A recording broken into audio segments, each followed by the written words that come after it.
J'ai travaillé avec Carlo de Buttini, avec qui j'ai fait mes courts-métrages, Vibro Boy, Le Chaperon, Gisèle. Et on avait nos univers. Et c'est vrai qu'on avait des envies de long-métrage et qu'on développait des... On avait même fait une version longue de Vibro Boy, enfin une version long-métrage. Et puis on avait développé des films de science-fiction assez barrés, des univers assez chers en fait, et assez décalés dans le cinéma français à l'époque. Et en même temps, j'ai donc découvert que je me heurtais face aux producteurs et depuis Vibro Boy avec l'envie plus des producteurs de se dire qu'il y avait voilà, la possibilité d'un réalisateur de cinéma et de film, mais qui arrivait avec des projets ou démesurés ou trop loin. Et donc j'ai heurté comme ça pendant un certain temps des murs. Et puis à un moment donné est venu, et ça venait de Pascal Laurent, un ami des Arts Déco de Nice, qui m'a passé le Doberman de Joël Houssin, en me disant ça c'est pour toi qui avait vu Vibro Boy et tu devrais lire. Et j'ai commencé à dévorer les livres de Joël. Et j'ai vu dans ces livres effectivement la possibilité d'un film. Et donc on a commencé à écrire avec Joël. Et par rapport voilà, à ce contexte-là, on avait un peu envie d'en découdre. Faut reconnaître, c'est un film provoquant, mais justement, c'est un petit peu parce qu'on a un peu de mal à exister ou qu'on voit souvent des gens qui regardent le cinéma de genre ou l'underground de haut, de se dire on va un peu éclabousser tu vois, cette jolie soirée où tout le monde de bourgeois, et on va un peu sauter les deux pieds dans la flaque de boue en tirant la langue, quoi, tu vois. Mais à un moment donné, c'est vrai que bon, pendant qu'on écrivait, on avait un petit côté, avec le recul, je dirais Beavis et Butthead, mais quand on écrivait une ligne, il y avait le plaisir de la ligne et puis le regard entre nous, de se dire, ça va pas les faire rire. Qui ça? Tu vois, c'est intéressant, l'aspect établi. Donc, on avait cette envie-là, tu vois, il y avait ce moteur-là. C'est un truc de remuer, de balancer, c'est pas très constructif. Je le reconnais. J'ai à partir d'un moment continué à aller rencontrer des producteurs qui avaient vu mes cours, en leur passant mes scénarios ou mes synopsis qu'on avait créé avec Carlo. Et puis à côté, en leur posant le roman. Voilà. Et certains ont été effrayés par le roman du Doberman. Et puis Eric Nevet a dit voilà, oui, ça je comprends, c'est ça qu'il faut faire. Et lui, il se lançait comme producteur, c'était ses premiers projets. Donc voilà le début. Artistiquement, donc Eric Nevet est allé voir Frédéric Dumas, voilà, et le projet est parti à partir de là. Moi, ce que j'avais fait, c'est que j'avais juste envoyé à Joël Houssin Vibro Boy en lui disant j'ai envie de faire le Doberman. Lui a vu Vibro Boy.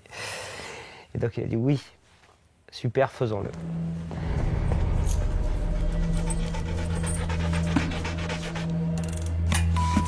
C'était beaucoup plus dans les courts-métrages qu'on avait, ou de la science-fiction, ou du genre, etc.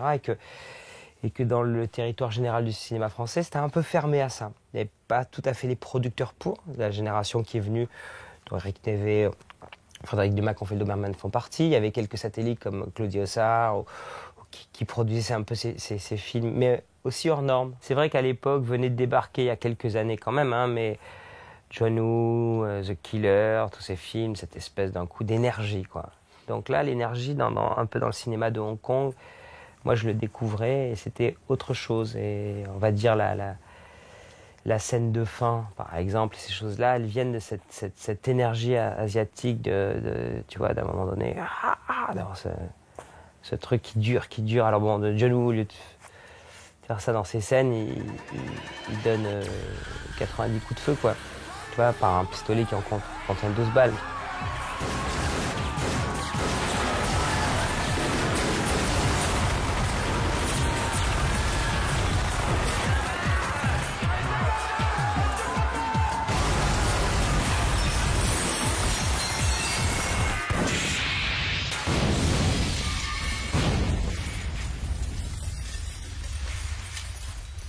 Le cinéma américain est là, mais je dirais principalement Léon et le cinéma asiatique. Et après, il y a des influences dans la bande dessinée, mais par exemple, Frank Miller représente, tu vois, le côté un peu underground d'une BD graphique et tout. Et je connaissais Frank Miller, hein, j'avais pas lu celle-là simplement.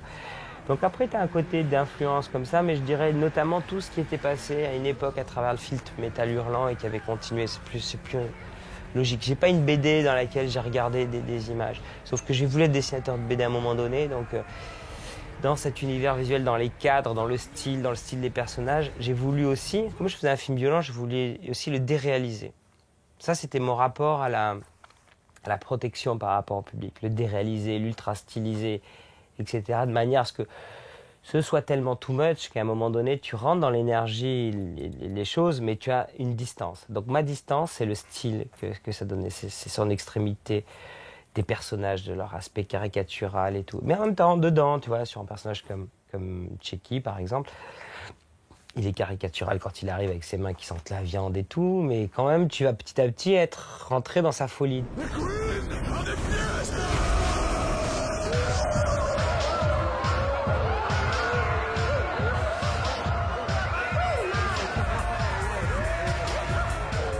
Ce côté-là un peu extrême des personnages vient des BD.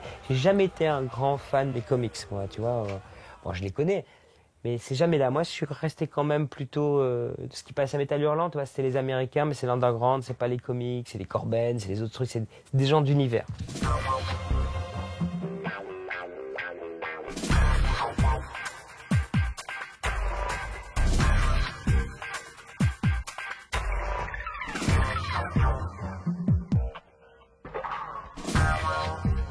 Après, je manquais aussi, moi, d'assurance, tu vois.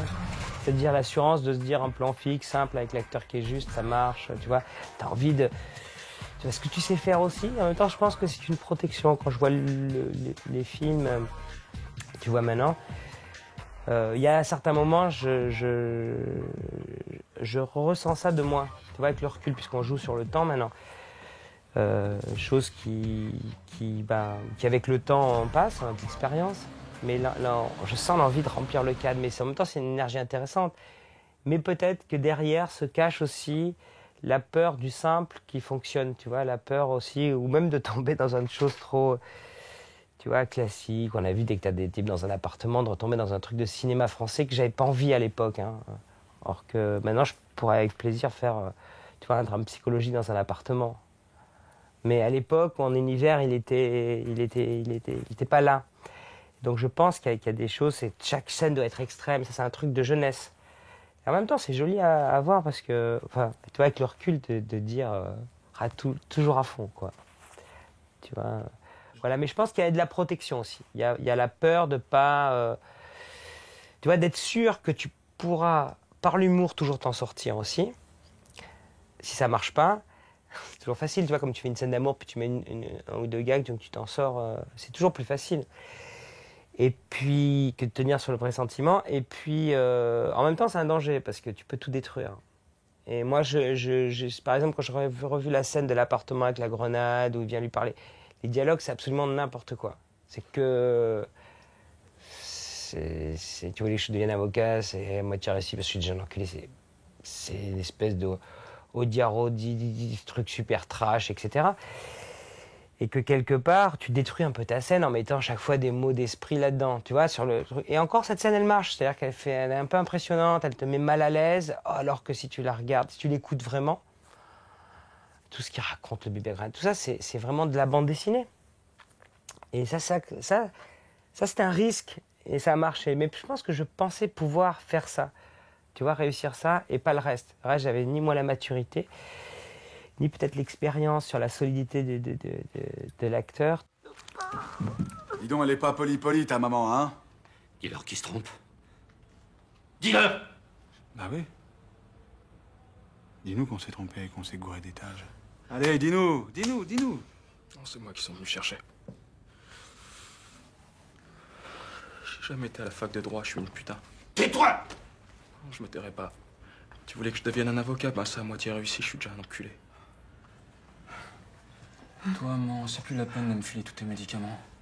Si je pète tout le temps, c'est que j'arrête pas de me faire défoncer le cul. Oh.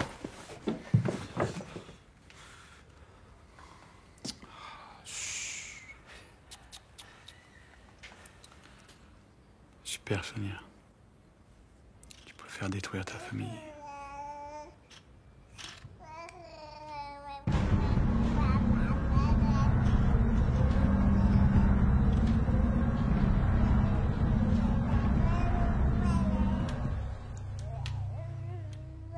You know the show must go on.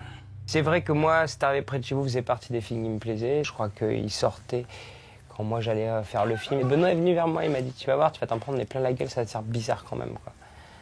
Ce qui est arrivé. Tu vois, parce que aussi, je pense qu'ils l'ont fait comme ça, dans un espèce de truc. Et puis, ils s'en sont quand même, tu vois, on les a aussi bien secoués.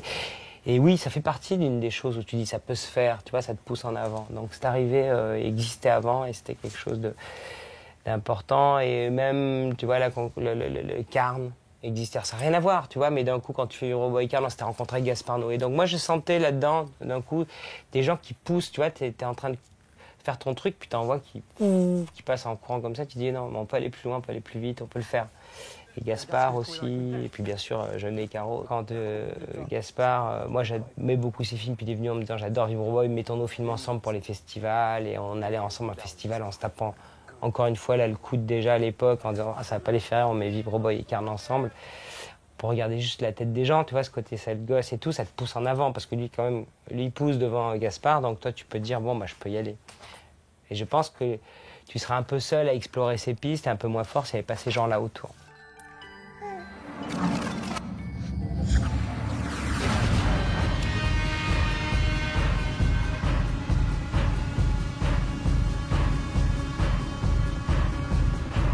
En revoyant le film, en l'étalonnant, même muet, je vois la violence, par exemple, avec laquelle Moustique frappe le commissaire Claude Arec dans la banque, il casse son pistolet sur ses yeux, sur sa tête, et que Pitbull met la main sur les yeux de cette petite vieille qui a un petit, tu vois, cette petite dentelle devant et qui est prise dans un Tex Avery, quoi. Donc à un moment donné, moi je me dis, ouais, on est allé au bout d'une chose, où à la fois on envoyait le signal de la violence qu'il y a, mais chaque fois on le détournait. Ça c'est très provoquant. Vous inquiétez pas, Ned, c'est rien.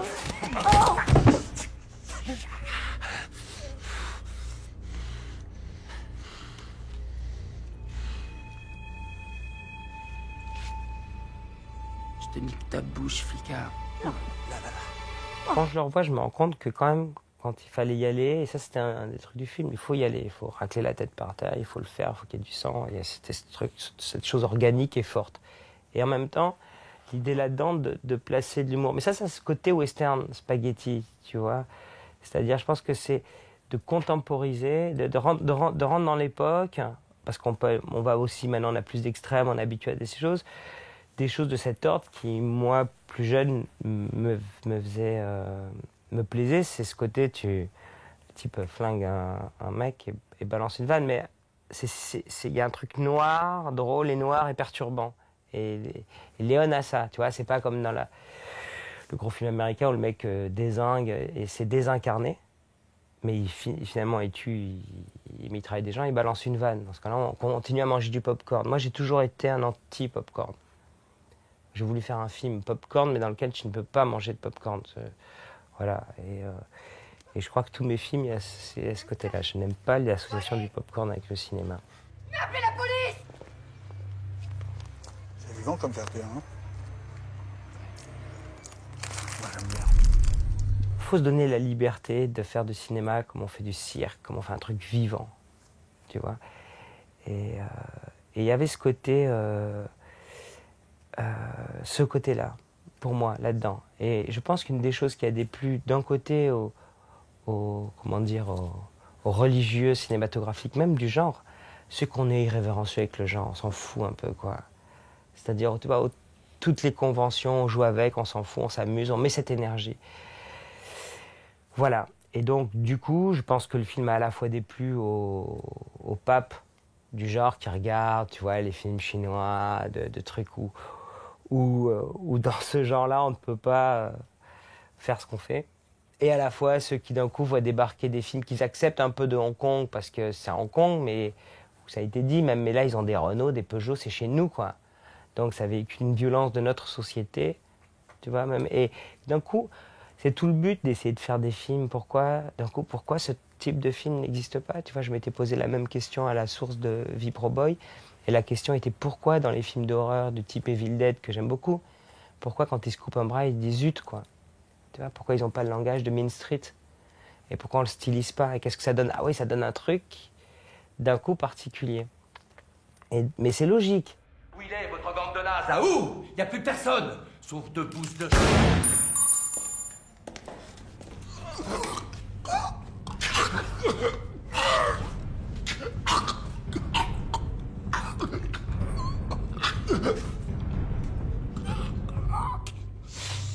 Je pense que c'est vraiment important de faire des films comme si c'est les derniers, de ne pas chercher à plaire, à positionner. Après, il faut penser qu'on a un public, tu vois, mais le public, au bout du compte, la vraie chose, c'est soi. Alors soit on change avec le temps et on se fait des films pour soi, peut-être ils touchent moins ou plus, c'est des réalisateurs qui touchent des millions de gens, mais leur goût, genre Spielberg, leur goût, il touche tout le monde. Bon, moi je pense que le mien, c'est pas le cas, mais si moi ça me plaît pas, je préfère faire autre chose.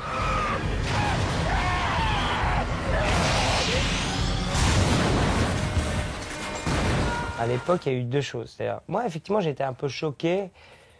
Bon, choqué. Un peu surpris par l'ampleur de ce que ça provoquait. J'étais comparé en première page du Monde à Mussolini, tu vois, comme le fils spirituel, alors qu'on est plutôt une bande d'anards. Bon, ouais, bon, mais bref. Donc, mais d'un coup, tu vois, c'est public et tout. Donc, tu sautes les deux pieds dans la boue.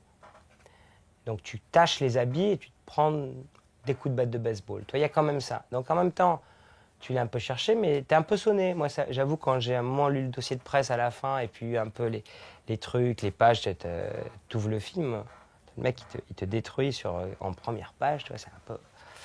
Bon, c'est vrai que nous, en contrepartie, il faut admettre qu'on n'avait pas du tout d'obédience ou de référence aux journaux, comme il y avait une première critique, par exemple, dans Le Monde, qui proposait le film comme une injection de drogue. À un moment, à la télé, on parle de ça. Je dis, oh, qu'est-ce qu'on s'en fout de ce que raconte Le Monde, c'est juste des vieux qui n'ont rien compris, quoi. Tu vois. Donc du coup, ça les a 15 fois plus énervés, donc ils sont revenus. Donc tu rentres dans un truc d'action-réaction comme ça. Mais tu inities ça. Mais ça va un peu loin. Donc il se passe deux choses. D'abord, avec le temps, tu découvres que ça a fait le succès du film. En partie, c'est-à-dire que ça n'a pas nui au film. Parce que c'était tellement fort qu'à un moment donné, ça occupait un espace, tu vois...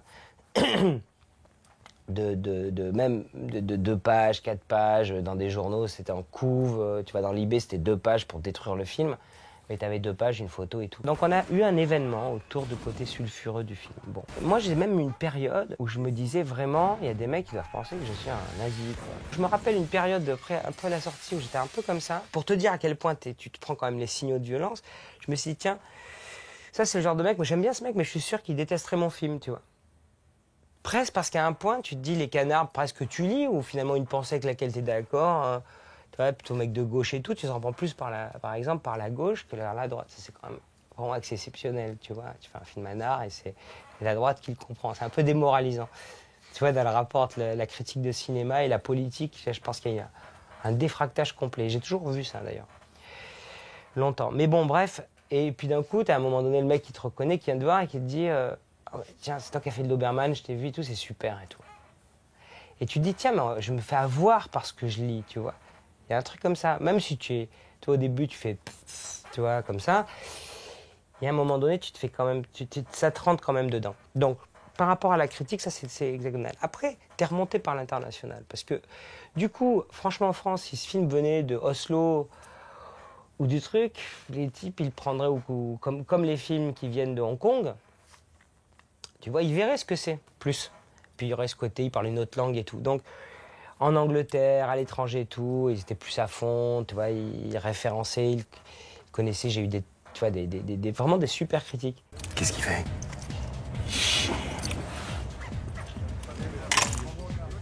Et puis après, avec le temps, il s'est passé un truc intéressant. C'est que j'ai recroisé des journalistes qui avaient détruit le film. Dernière nouvelle d'Alsace, je crois, un journaliste et tout, qui était plutôt un mec intelligent et tout. Il dit j'avais détruit le Doberman. Je me souviens de l'interview, c'est-à-dire d'avoir vu un truc qui te pose des questions. Puis tu lis l'article et le mec il te défonce, quoi. Et tu te dis qu'est-ce que j'ai perdu mon temps avec. Et puis bon, tu le revois, mais le mec est tu le revois. Tu vois, ça fait partie du travail du réalisateur de non pas de dire, parce que c'est pas mon style de dire non, il faut que j'ai une bonne critique, donc je vais voir le journaliste, de se dire je dois être au-dessus de ça. Tu vois, c'est-à-dire qu'à un moment donné, tu dois lâcher des trucs. Ça, c'est plus ce qui s'est passé, moi, dans mes histoires personnelles entre le Doberman et aujourd'hui. Te dire, tu dois être capable de voir le mec, et le mec, il te défonce. C'est son histoire, c'est sa pensée. C'est son énergie, c'est son intention, il est mal intentionné. Il y en a, il faut peut-être pas les voir, parce que c'est peut-être pas la peine. Mais il y en a, il faut se dire, OK, discutons, mais de manière concentrée. Hein. Tu regardes bien qui est la personne et où il va en venir. Il faut être plus méfiant, voilà. Être plus vigilant, voilà. Je ne veux pas faire de comparaison, mais je suis toujours fasciné par ce qui se passe pas une comparaison de qualité et tout, hein, parce que moi je mets très haut par exemple les films de Blier. Même dans mon inspiration de faire un cinéma différent, Buffet froid, Les Valseuses, tout ça. Mais tu vois, Les Valseuses à la sortie, c'était quasiment, ils ont eu l'interdit, monté l'interdiction, ça a été un truc beaucoup plus fort que le Doberman. Et puis il y a quelques années, ça passe sur TF1 à 20h30, tu vois.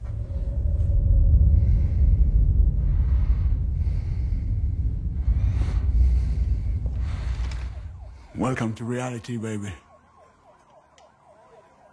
Il se trouve que le cinéma, de par son financement et son mode, se soit asséché. Qu'aujourd'hui, je pense qu'il y a beaucoup d'envie, tu vois, puisque les films ont existé, ou des envies à des gens de faire des films dans une extrémité comme ça, ils peuvent le faire avec des moyens très très limités.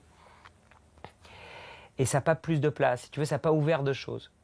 Donc en même temps, c'est regrettable, parce que c'est toujours bien quand un film ouvre, et puis d'un coup, je dis pas qu'il faut fabriquer des Doberman, mais c'est des films en tout cas un peu inclassables et qui vont par rapport à la morale, la censure et tout, nous titiller, se promener et tout. Voilà, il y a quand même l'époque des années 70, les Blier, les autres et tout. Qu'est-ce que devient le cinéma? Parce que le cinéma devient un produit. Parce que là, c'est le topic des raisons qui m'ont fait aussi faire mon autre film 99 ans, tu vois. C'est qu'à un moment donné, voilà, quand on va décider de financer le film, c'est des grandes sociétés qui ont, tu vois, des cases et des choses comme ça. Et c'est vrai que c'est ça. Et même si on travaille... et après, qu'on est avec des... Chaque fois, il y a de l'humain dedans. Mais est-ce que le système... Et donc, du coup, on revient un petit peu à un système où parfois, bing, émerge des œuvres un peu inclassables qui vont donner des espoirs et qui vont faire des bizarreries. C'est ça le fameux Doberman? Oui, c'est ça le fameux Doberman. Des fois avec des choses qui vont interroger et venir taper sur des trucs qui nous concernent dans notre quotidien. Que ce soit métaphorique dans la violence par rapport à ce film, tu vois, la violence de notre monde du travail. Là, c'est le monde du travail, c'est les truands face aux flics. Est-ce que nous, dans notre monde du travail aujourd'hui, on n'est pas finalement très violent, quoi? Il y a aussi... je sais pas le sujet du film, mais je pense que le sujet du film est la violence de la société, que c'est une réaction épidermique et que toi, en tant que cinéaste, à un moment donné, tu balances des états, des choses, et ton but, il est de tisser avec d'autres. Maintenant, je dirais la différence, pour moi, hein, aujourd'hui, avec le Doberman, et aujourd'hui, c'est que j'aime bien laisser les gens bien en sortir de la salle, quitte à ce que tu les mis la tête dans le seau, que tu les aies secoués et tout, parce que c'est depuis la nuit des temps un conte, un truc à cette notion-là. Tu dois rentrer dans la peur, la souffrance et tout ça, la comprendre, mais la transcender. Et si tu veux que les créatures qui vivent sur la même planète que toi, si elles viennent voir le truc, à la fin, elles sortent avec quelque chose. Tu vois, elles ont un truc de force, même si elles ont le sentiment de voir une histoire triste, même si il y a un truc de force qui sort, il y a une piste, il y a un petit éclairage, il y a quelque chose. Alors c'est plus l'état d'esprit qui me pousse aussi à faire un film, au-delà de la recherche artistique et tout ça, tu vois. Et donc voilà, là, dans le Doberman, c'est plutôt on racle, et puis maintenant que chacun se démerde.